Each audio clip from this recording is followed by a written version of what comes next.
mag-cucumber juice, ay mag-cucumber water tayo para malayo sa sipon, sa sakit ng ulo, saka sakit ba ng bulsa? Sakit ng bulsa.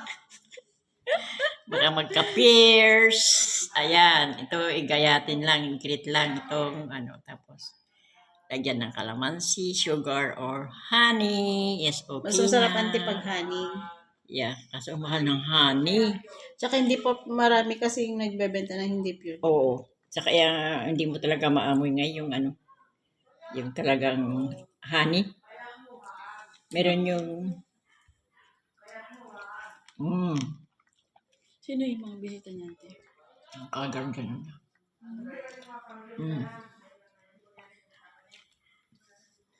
Ayan, si Nida. Ayan, pinsan ni pamangkin ni Lakay. Siyempre, nandiyan na rin ako kay Lakay. Pamangkin ko na rin. Okay, thank you for watching. Bye.